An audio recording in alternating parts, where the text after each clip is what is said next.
여름 동안 우리는 요나를 통해 끝까지 이끄시는 하나님의 마음에 대해서 나누게 되었습니다. 하나님은 우리에게 끝까지 말씀하시고 인도하시며 결국엔 하나님의 마음을 알게 하신다는 것을 깊게 묵상하는 시간이었습니다.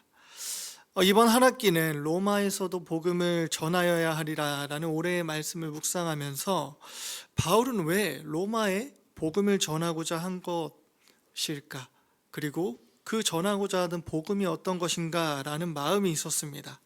그래서 저는 이번 2학기 동안 바울이 로마에서 그토록 전하고자 했던 복음에 대해서 이야기를 나누고자 합니다. 사람은 누구나 무언가에 빚진 마음을 가지고 살아갑니다. 우리가 흔히 말하고 있는 이 빚은 돈과 관련된 경우가 많지만 꼭 돈뿐만이 아닙니다. 어떤 사람은 부모님의 사랑의 빚을 졌다고 말하기도 하고, 어떤 사람은 선생님의 가르침의 빚을 졌다고 말하기도 합니다. 또 어떤 사람은 친구의 도움 혹은 누군가의 희생 덕분에 지금의 자신이 있다고 말합니다. 그래서 우리는 빚진 마음이 있을 때 그냥 넘어가지 못하고 반드시 되갚고 싶어 합니다. 내가 언젠가는 꼭 갚아야지. 나도 누군가에게 이 은혜를 흘려 보내야지. 이런 마음이 우리 안에 자리 잡게 되는 것이죠. 여러분도 아마 비슷한 경험이 있을 것입니다. 시험 공부할 때 친구가 자신의 노트를 빌려줬다든지, 어려운 상황, 좌절하는 상황 가운데 누군가 한마디 위로가 자신을 살렸다든지, 혹은 누군가의 기도로 다시 일어날 수 있는 경험을 했다든지 말입니다. 그때 느끼는 마음은 단순히 고맙다가 아니라 나도 언젠가는 저렇게 해야지라는 책임감이 함께 들었을 것입니다. 우리가 살아가면서 마주하는 많은 빚 중에 어떤 것은 금방 잊히기도 합니다. 하지만 어떤 빚은 시간이 지나도 결코 사라지질 않습니다. 그 빚은 오히려 우리를 붙잡고 우리가 걸어가야 하는 방향이 되기도 합니다. 오늘 우리가 나눌 말씀 속에서 사도 바울 역시 자신이 지고 있는 특별한 빚에 대해서 고백합니다. 그 빚은 단순히 누군가에게 받은 도움이나 호의를 갚는 차원이 아니라 그의 삶을 전체를 이끌어가는 힘을 보게 됩니다. 특별히 바울은 로마 교회에 이 빚진 마음을 전하고자 하고 있습니다. 바울은 왜 로마 교회에 복음을 전하고자 했는지 함께 살펴보면서 주님이 주시는 은혜를 다 같이 누리기를 원합니다. 오늘 이 로마 교회는 바울에게 있어서는 특별한 교회입니다. 로마 교회는 먼저 바울이 세운 교회가 아닙니다. 로마 교회는 복음이 퍼져나가는 과정 가운데 바울도 아니고 베드로도 아니고 어떤 누군가에 의해서 복음이 전파되고 세워진 특별한 교회였습니다. 당시의 시대에 수도 중에 수도라고 불리는 그 로마에서 교회가 세워졌다는 것은 많은 이슈였습니다. 그래서 바울은 로마의 소식을 접하게 되었습니다. 또 바울은 전도 여행을 로마를 지나 다음 지역으로의 확장을 기획할 때 이 로마 교회와 함께 하고 싶었습니다. 바울은 그렇게 로마를 방문하고자 기도하며 상황을 보던 중에 로마에 편지를 하고 있는 것이죠. 바울이 단순히 전도를 위한 교두보로서 로마 교회와 협력을 구하는 것이 아니라 바울은 이 편지를 쓰면서 편지의 1차적이고 또 가장 중요한 목적이 무엇인지를 말하고 있습니다. 11절에 보면 내가 너희 보기를 간절히 원하는 것은 어떤 신령한 은사를 너희에게 나누어 주어 너희를 견고하게 하려 함이니 라고 되어 있습니다. 바울이 로마 교인들을 간절히 보기 원하는 건 바울이 가지고 있는 어떤 신령한 은사를 나누어 주어서 로마 교인들을 견고하게 하려 하기 위함이라는 것이죠. 이 신령한 은사는 무엇인가요? 그것은 다음 문맥을 살펴보면 알 수 있습니다. 13절에 보면 바울이 이렇게 이야기합니다. 형제들아, 내가 여러 번 너희에게 가고자 한 것을 너희가 모르기를 원하지 아니하노니 이는 너희 중에서도 다른 이방인 중에서와 같이 열매를 맺게 하려 함이로되 지금까지 길이 막혔도다. 먼저 이 은사는 이방인들을 하나님 앞에 열매 맺게 하는 은사입니다. 바울은 이 은사를 나누고자 여러 번 로마 교인들에게 가고 싶었지만 길이 막혀서 가지 못했다고 고백하고 있습니다. 바울은 간절하게 이 은사가 나누고 싶습니다. 이 은사는 우리의 믿음을 견고하게 하고 열매를 맺게 하는 가장 중요한 은사니까요. 이 은사가 무엇입니까? 15절에 이렇게 표현합니다. 그러므로 나는 할 수 있는 대로 로마에 있는 너희에게도 무엇을요? 복음을 전하기 원한다. 바로 복음입니다. 바울이 그토록 전하고 싶고 나누고 싶은 신령한 은사, 그것은 바로 복음입니다. 바울은 로마 교회를 향해서 복음을 간절하게 전하고 싶어 합니다. 그런데 우리는 로마 교회가 어떤 교회라고 듣게 되었습니까? 복음이 전해지고, 바울이 세운 교회는 아니지만 예수 그리스도를 영접한 누군가를 통해서 말씀을 듣고 변화된 자들이 세운 곳이 교회입니다. 이 교회에도 예수님에 대한 이야기가 전해졌고 성령의 역사하심으로 교회가 세워졌음에도 바울이 지금 이렇게 말하는 것입니다. 여러분들과 신령한 은사를 나누고 싶다. 그 복음을 여러분들에게 전하고 싶다라고 말입니다. 교회가 세워졌다는 것은 단순히 지식으로 접한 것이 아닙니다. 예수님을 영접한 누군가가 예수님에 대한 이야기를 전했고 그 전한 이야기를 받아들인 자들이 모여서 교회라는 공동체를 이루게 된 것입니다. 다시 말해 이들은 예수님에 대한 이야기를 모르지 않습니다. 예수님의 구원의 소식을 너무나 잘 알고 그 소식으로 인해서 지금 함께 모여 있으니까요. 그런데 바울이 이들에게 복음을 나누고 싶다고 이야기하는 겁니다. 저는 여기에서 왜 바울이 로마 교인들에게 복음을 나누고 싶다고 했는지를 생각해 보게 됩니다. 그러면서도 로마 교인들에게 전해지는 이 복음이라는 단어가 어떻게 다가올지를 당시 상황에 비춰 생각해 보게 되었습니다. 이 복음이라는 단어인 유앙겔리온이라는 이 단어는 좋은 소식, 승전보 또는 좋은 소식을 전해준 자에게 주는 보상을 표현할 때 쓰는 단어입니다.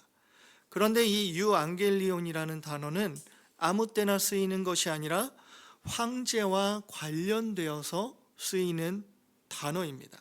황제의 탄생, 황제의 즉위, 황제의 승리 등을 복음이라는 단어로 선포했습니다. 예수님에 대한 소식을 듣고 말씀을 받아들이고 한 교회가 되었을 때에도 여전히 로마에서는 무엇이 울려 퍼지고 있습니까? 복음이 울려 퍼지고 있습니다. 그것도 황제에 대한 복음이 울려 퍼지고 있는 것입니다. 황제 숭배의 핵심적인 도시에서 신앙생활을 하는 이들에게 복음이라는 단어는 자신들을 혼란스럽게 하는 요소로 다가오지 않았겠습니까? 예수 그리스도를 구세주로 받아들이고 믿고 공동체를 이뤘지만 길을 거닐 때마다 들려오는 것은 황제에 대한 복음이 울려 퍼지는 것입니다. 황제가 신이고 황제가 가장 좋은 소식이고 황제가 우리의 모든 걸 해결할 수 있다고 세상이 말하는데 내가 있는 이곳에 대해서 로마 교인들이 질문하지 않았겠냐는 것입니다. 그런데 바울은 황제 숭배의 근원지에서 황제에 대한 복음을 가장 가까이서 접하며 믿음의 흔들림 속에 있는 로마 교인들에게 이렇게 말한 것입니다. 내가 받은 신령한 은사를 너희에게 나누고자 하는데, 그게 너희를 견고하게 할 것인데 이것이 바로 복음이다 라고 말이죠. 바울은 복음을 말하기 전에 이 복음에 대해서 이렇게 고백했습니다. 14절에 보면 헬라인이나 야만인이나 지혜 있는 자나 어리석은 자에게 다 내가 빚진 자라. 헬라인이나 야만인이나 지혜 있는 자나 어리석은 자에게 그 빚은 무엇입니까? 자신이 받은 이 신령한 은사로 인해 모두에게 빚을 진 사람이 되었다라고 고백하는 것입니다. 헬라인은 당시 주류층을 말합니다. 로마, 그리스 사람들을 말하죠. 야만인은 누구입니까? 주류층이 아닌 이 야만인은 로마에 정복당한 사람들도 아닙니다. 로마의 권역 밖에 있는 민족들을 야만인으로 보았습니다. 이 야만인이라는 단어는 특별히 구역 밖에 있는 그들을 조롱할 때 쓰는 단어입니다. 말조차 어눌하고 표현조차 할 수 없는 민족이다 해서 야만인이라고 표현하는 겁니다. 고귀하다고 여기는 그리스 로마 사람들에게도, 격렬하고 조롱하는 그 사람들 야만인들에게도, 지혜롭다고 여기는 그 사람들에게도, 아무것도 모른다고 여기는 어리석은 사람들에게도 자신은 이 신령한 은사를 받은 뒤로 빚을 진 마음으로 산다라고 얘기하는 거죠. 근데 원어로 보게 되면 조금 더 명확해지는데, 빚을 지다라는 이 표현이 다른 문장으로 번역이 되면 나는 이것을 할 의무가 있다라고 번역이 되기도 합니다.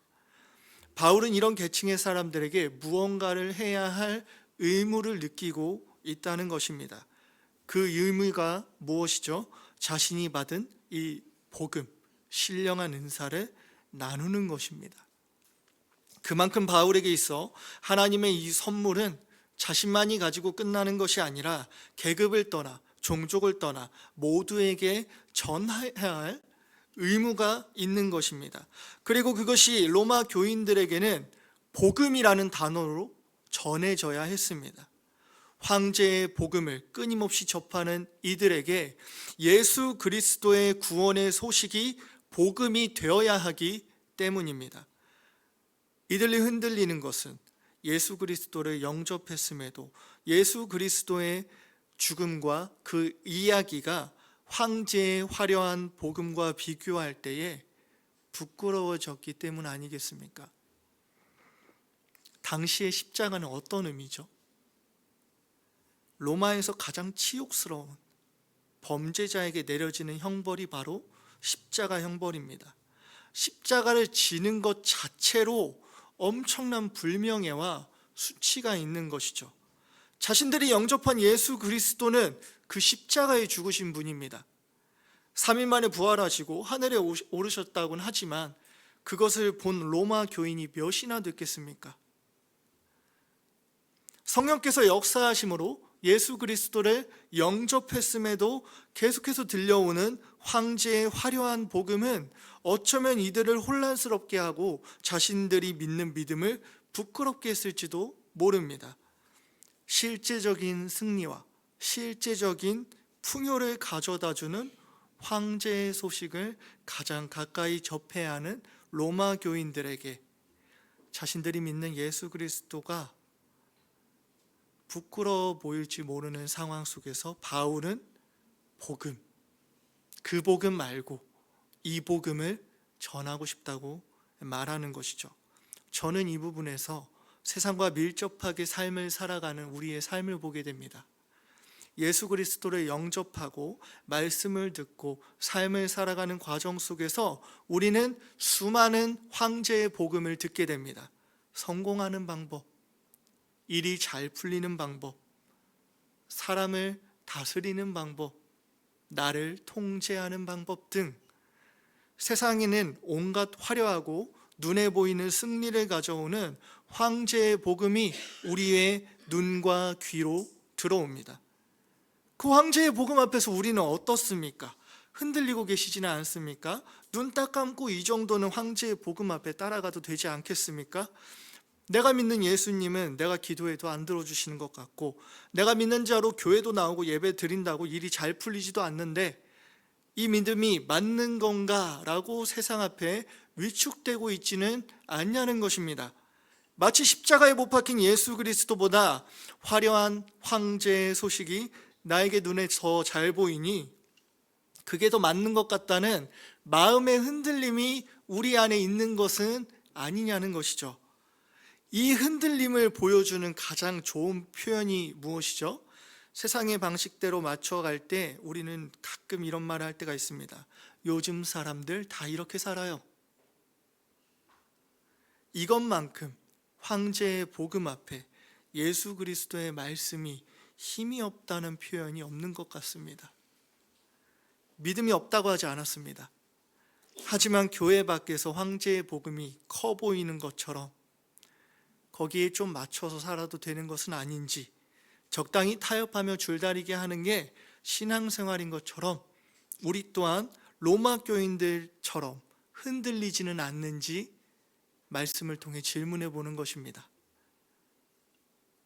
로마 교인들이 황제의 복음 앞에 자신들의 믿음이 혼란스러워하는 것을 바울은 자신을 빗대어서 이렇게 표현하고 있는 것입니다. 16절을 한번 같이 읽을까요? 같이 읽겠습니다. 내가 복음을 부끄러워하지 아니하노니 이 복음은 모든 믿는 자에게 구원을 주시는 하나님의 능력이 됨이라. 먼저는 유대인에게요 그리고 헬라인에게로다. 바울은 예수 그리스도의 그 복음을 부끄러워하지 않습니다. 왜냐하면 모든 믿는 자에게 구원을 주시는 하나님의 능력이기 때문입니다. 황제의 복음 앞에 위축되는 로마 교인들에게 바울은 자신을 빗대어서 선포합니다. 예수 그리스도의 복음은 부끄러울 이유가 없다고 말이죠. 이 복음을 믿는 자에게는 영원한 생명이 있기 때문입니다. 예수 그리스도의 신령한 은사, 구원의 선물인 이 복음은 황제의 복음과 비교할 수 없습니다. 황제의 복음은 잠시 이 땅에서 잘돼 보이는 승리의 복음이라면 예수 그리스도의 복음은 하나님과의 관계가 회복되고 영원을 약속하는 놀라운 구원의 복음이기 때문입니다. 눈에 보여지는 걸로 위축될 필요가 없다고 지금 바울이 말하고 있는 것입니다. 오히려 자랑스러워해야 한다는 걸 바울은 지금 자신을 빗대어 이야기하고 있는 것입니다. 바라기는 세상에 울려 퍼지는 황제의 복음 앞에서 위축되지 않는 저와 여러분이 되길 예수님의 이름으로 축복합니다. 사랑하는 성도님들, 말씀을 정리하고 같이 기도하기 원합니다. 그래서 바울은 이 놀라운 예수 그리스도의 복음을 어떻게 해서든 로마 교인들과 나누고 싶었던 것입니다. 황제의 복음이 끊임없이 울려 퍼지는 그 도시에서 믿음을 지키고 살아가며 때때로 흔들리는 그들에게 계속해서 놀라운 그 예수 그리스도의 복음이 들려져야 했기 때문입니다. 그 복음의 선물은 나누면 나눌수록 바울뿐만이 아니라 서로를 견고하게 하기 때문입니다. 그래서 바울이 더더욱 로마 교인들과 나누고 싶었습니다. 그리고 이 신령한 은사가 어떤 역사를 이루는지 바울은 알았기 때문입니다. 17절을 같이 읽겠습니다. 복음에는 하나님의 의가 나타나서 믿음으로 믿음에 이르게 하나니 기록된 바 오직 의인은 믿음으로 말미암아 살리라 함과 같으니라. 아멘. 복음을 들을 때에 하나님의 의가 나타납니다. 하나님의 의로 인해서 믿음으로 믿음에 이르는 은혜를 우리는 누립니다. 말씀을 통해서 우리는 삶을 교정하고 말씀을 통해 우리는 하나님을 깨달아 알게 되고 믿음이 더해지게 됩니다. 예수 그리스도의 복음이 우리의 믿음을 견고하게 하시기 때문에 우리는 끊임없이 이 복음을 들어야 합니다. 또한 우리는 바울처럼 이 신령한 은사를 받은 사람들입니다. 그렇기 때문에 우리는 이 복음을 서로 나누어야 합니다.